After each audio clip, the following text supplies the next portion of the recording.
ถาม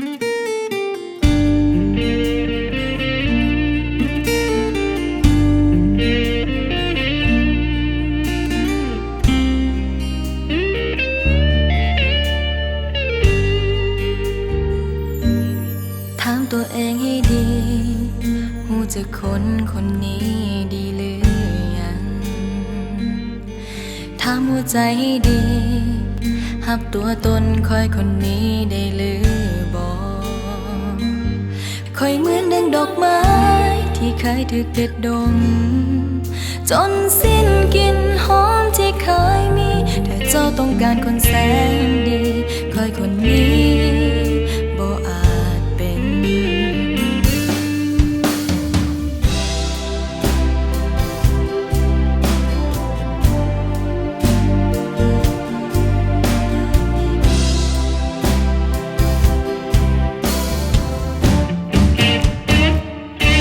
พอคอยเป็นเพียงดอกฟินทั้งมีกลิ่นหอมหว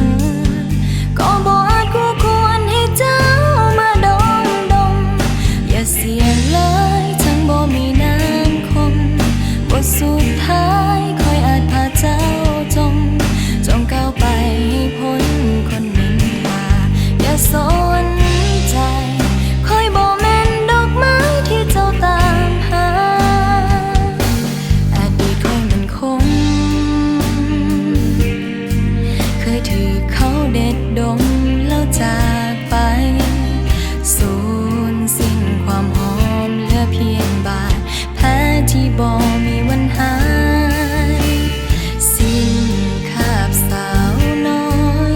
กลายเป็นสตรีผ่านมือซ้ายคอยเต็มด้วยพิษยาหายที่เจ้าบอกควรจะมาลิ้มลองพอคอยเป็นเพียงดอกฟินทั้งมีกลิ่นหอมหวนก็บ่อาจคู่ควรให้เจ้ามาดมอย่าเสี่ยงเลยทั้งบ่มีน้ำคมบทสุดท้ายคอยอาจพาเจ้าจงก้าวไปให้พ้นคนนินทาอย่าสนใจคอยบ่แม่นดอกไม้ที่เจ้าตามหา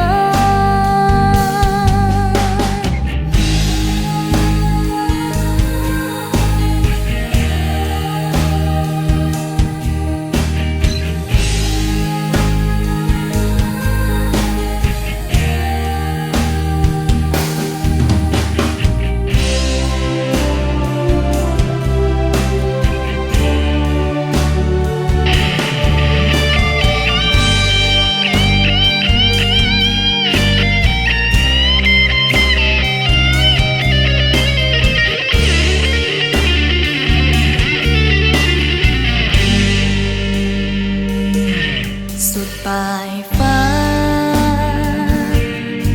เจ้าควรได้พบคนดีเป็นคู่ใจ